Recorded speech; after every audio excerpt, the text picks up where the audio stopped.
Guys, welcome back to the channel, and we've got a very special game today.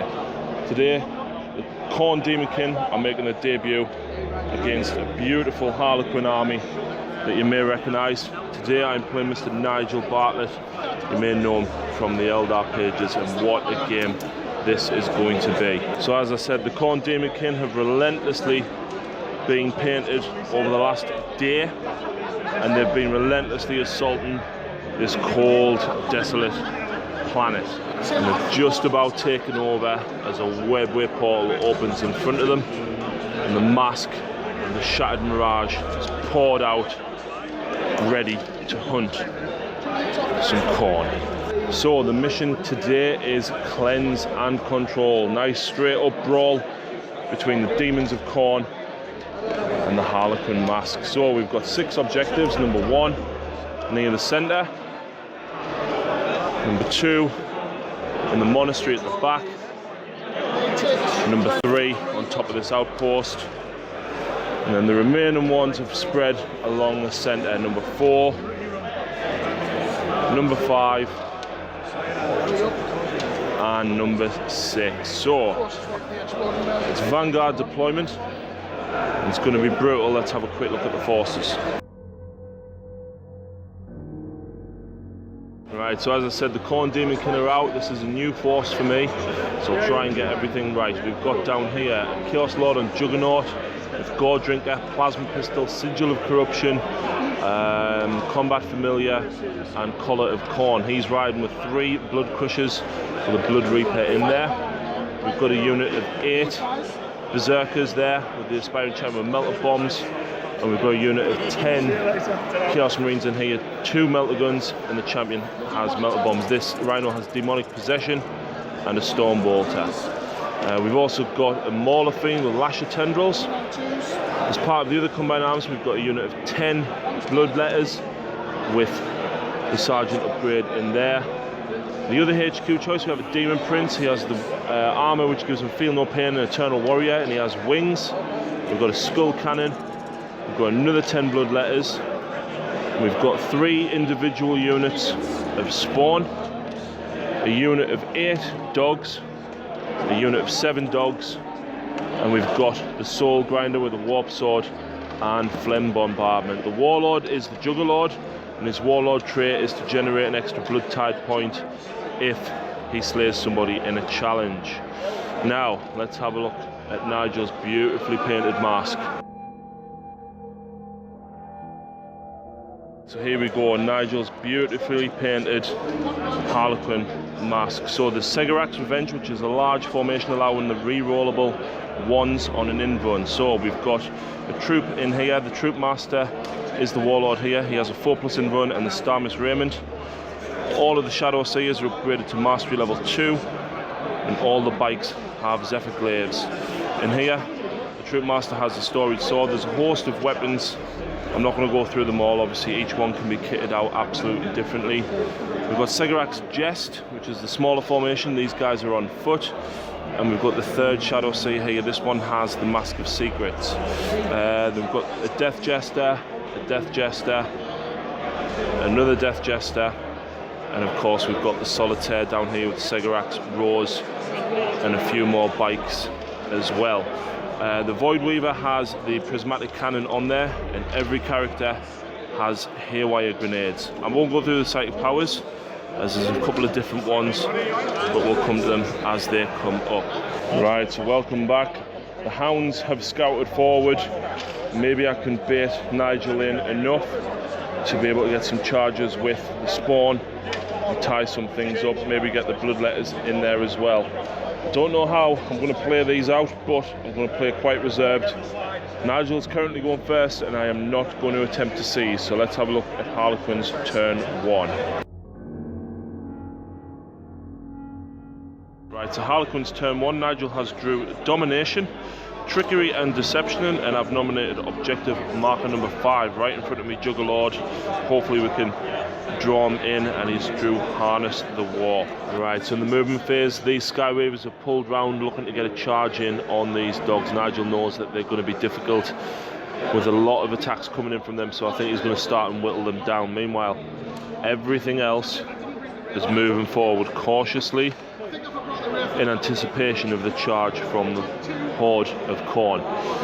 In the sighting phase, Nigel managed to get Veil of Tears on these and Shrouding on this seer here, but unfortunately failed with this one, so he wouldn't score for the 3 sighted powers, only the 2. Let's move into shooting and see what damage he's going to do across the front lines. Right, so in the shooting phase there's been lots of fire coming in from the Harlequins. Down here we lost a dog at the front, and this guy took a wound from the Death Jester in the ruins.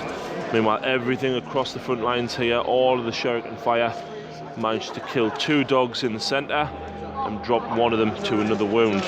But at this side, the Skyweavers and the Starweavers combined fire, put a wound on the Lord, killed the Blood Crusher and put a wound on the Blood Reaver, making quite a number of lookout sirs, but unfortunately failing some of them.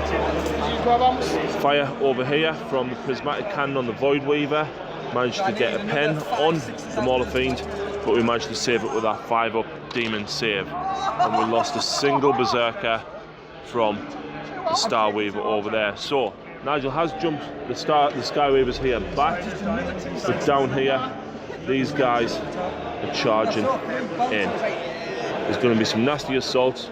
Let's find out what Fleshhounds are made of. Right, in the assault phase in the centre here, the Sky Weavers try to charge in to the Fleshhounds, but unfortunately the bike's getting tangled in the twigs and Nigel failing that charge. But across here, the Sky Weavers hurtled in and cut down 2 of the dogs, inflicting 3 wounds, so the one with 1 wound died.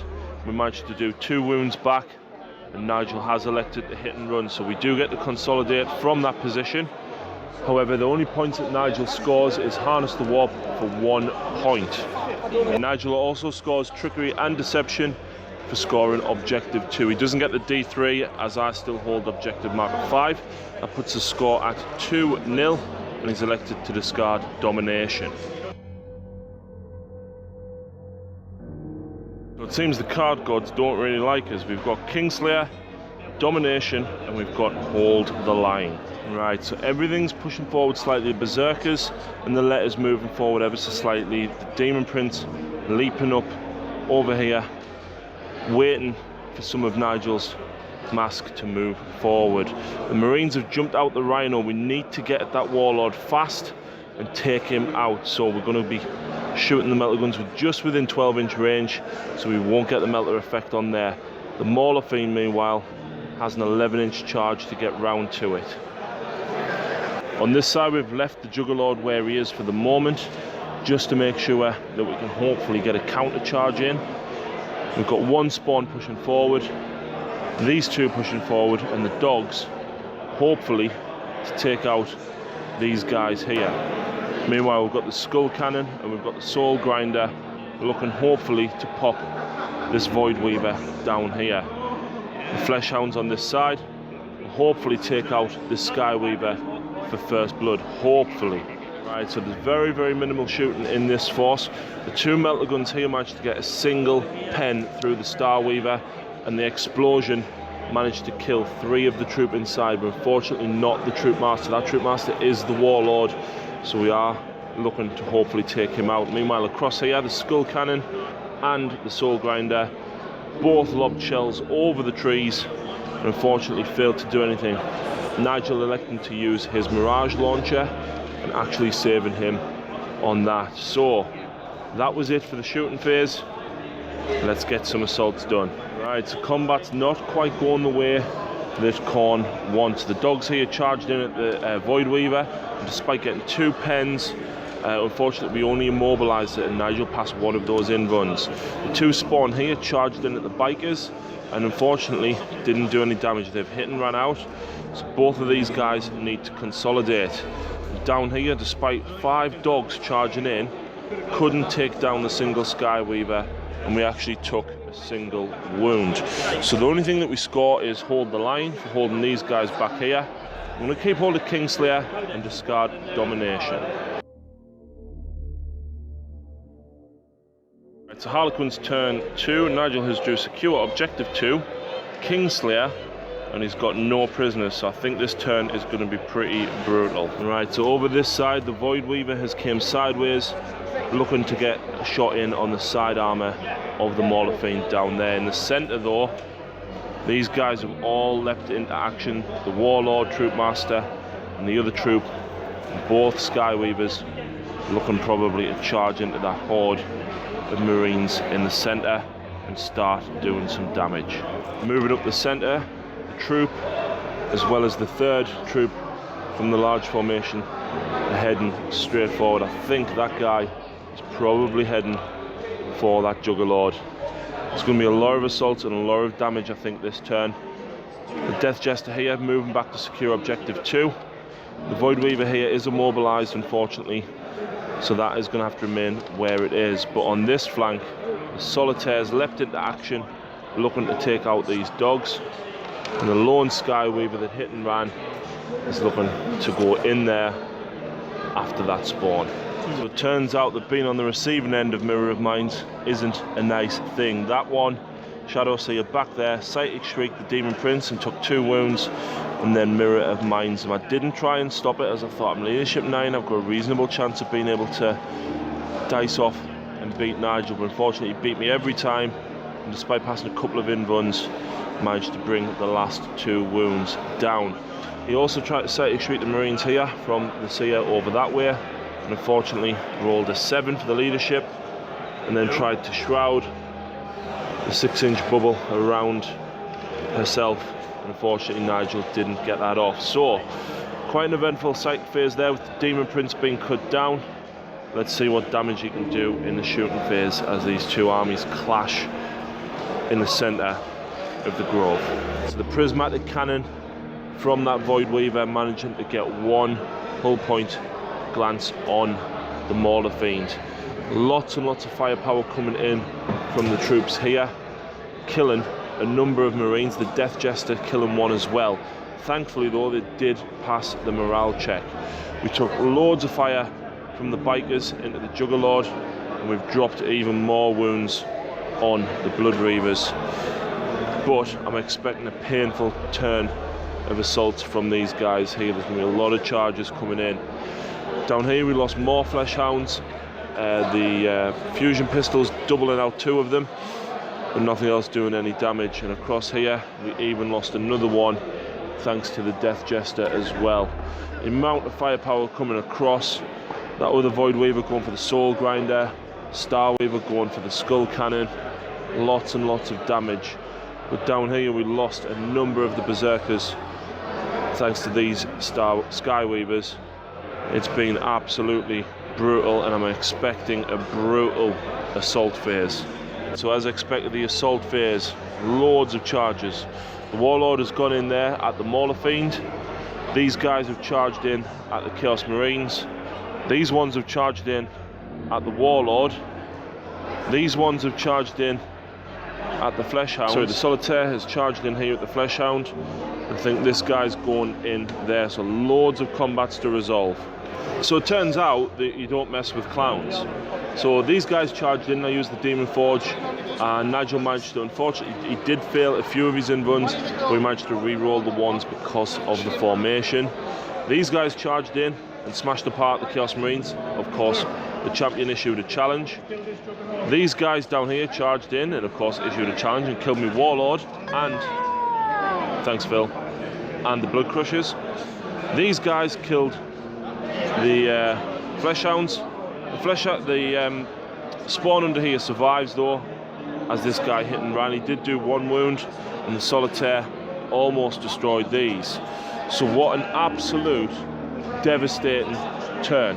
Nigel is already on 2 points, but he now scores objective marker 2, and Slay the Warlord gets him up to 4, plus he's got 2 D3 dice to roll for Kingslayer and no prisoners. So Nigel, do you want to roll those 2 D3? So he's on 4 points plus 2 D3. 4 points for the Kingslayer. 3 points for Kingslayer puts him at 7. And no prisoners for killing more than 3 units puts him at 9 points altogether. What a brutal turn. I do now, however, have 5 blood type points, so let's see if we can do anything with that. So things aren't going well for the Daemonkin. We've got 5 blood type points, so we're going to keep them, try and get that D-Thirster on the table. We've still got Kingslayer, but we've drew Hungry for Glory and Assassinate, so hopefully we should take out some characters. We've done the movement and the shooting phase. The Skull Cannon and the Combi Bolter from the Rhino managed to kill 3 of the Harlequins here. The Soul Grinder, unfortunately, despite aiming point blank at these guys, only managed to do a wound on the lowly spawn at this side. And the 3-ball pistols from the Berserkers did nothing to these guys. The plan is charge the Bloodletters in at these guys, keep the champion here alive to summon that D-Thirster, and charge these guys in at the troop here. Hopefully we can take them out with the spawn and charge the Soul Grinder through the cover at those guys. Alright, so it seems as though the Murder Clowns are making a mess of the Chaos Demons. The Solitaire managing to kill another Flesh Hound and then hit and running all the way over this way. The Soul Grinder hurtled in, managed to kill a couple of Harlequins, took 2 hull points to a Haywire Grenade and a Caress. And they've ran away as well, looking to probably jump in and take on something else. Meanwhile, the Bloodletters that charged in here managed to cut down the Troop Master in a challenge, scoring us Hungry for Glory and Assassinate. We also charged these guys in. We lost 5 here to the Harlequins on this side, but again managed to cut down a character. So that's going to be all important to get us those Blood Tide points as well. Down here again, unfortunately didn't do anything at all, didn't even hit with the Mauler Fiend, and those guys have jumped out as well. So I don't score Kingslayer unfortunately, but I do score Hungry for Glory and Assassinate for a single point each. Unfortunately not quite getting those 3 kills. Right, so Harlequins turn 3, Nigel has drew Supremacy, secure 1 and secure 6. And basically everything is moving in for the kill. These guys here are going to secure objective 6. And it looks as though the Bikers and the troop are coming in to take out the Bloodletters. The Solitaire going, I think, for the Soul Grinder. The Star Weavers and the Void Weaver getting a nice bead of fire down, as are Death Jesters. We've got the Shadow Seers moving in to support everybody on this flank as well. It looks as though the Murder Clowns are ready to purge this city. What an absolute brutality turn of psychic and shooting. I can't even keep track of what's gone on. The Bloodletters here got Psychic Shrieked and got annihilated. The Mauler Fiend took fire from the Prismatic Cannon, Haywire Grenade and Fusion Pistol from these, and he's still alive. But down here, we lost the last character that we needed to get that Bloodthirster on the board, despite having the 8 blood type points, and that was the fire from the Shuriken Cannons here. In the centre, the Spawn Heers took wounds from the fire from the Star Weaver. The Solitaire lobbed a Haywire Grenade up at the Soul Grinder in the trees, and unfortunately missed despite an amazing ballistic skill. Down this side we lost the Flesh Hound to the Death Jesters, and this spawn has been brought down to 1 wound, so I think we're going to lose him as well. In the centre though, we've still got these Harlequins to shoot, and Nigel's got a few charges he's going to be making. I don't think there's going to be very much left. The Khorne demons have been pushed back and drove back by the Harlequins. Right, so in turn 3, the Mask of the Shattered Mirage has made their mark. These guys charged in and cut down the Forge Fiend, tore him apart, and in the centre, these guys all multi-charged, took out the Bloodletters and the Spawn. But the Solitaire remains tied up with the Soul Grinder. On this flank, this lone Skyweaver managed to take down the Spawn on that side. What an absolute brutal game. We're going to call the game there. Yeah, what can I say? I've certainly underestimated the Harlequins, and I think it's been a big steep learning curve about taking one army that's geared for assault against another army geared for assault. So today we've been playing against Nigel Bartlett. You may have seen him on the Eldar pages on Facebook. It's been an absolute pleasure to meet up with them and see these beautiful Harlequins in person. Right, Nigel is from the WS10 Gaming Club in Wednesbury. If you live local, please check them out. I'll post a link to that club in the description. Today's been a brilliant day down at Warhammer World. There's been other games ongoing. Stu and Phil and Ali have all filmed games as well, so please check them out. But as far as the Khorne Daemonkin go, this will not be the last you will see of them. They will be returning. They will be taking on more armies, but maybe we need to revamp the force a little bit. Let me know what you think, what I've done wrong, and what you would change in the list. I do have other models to include as well. But thanks very much for watching. I hope you've enjoyed it, and we'll see you next time.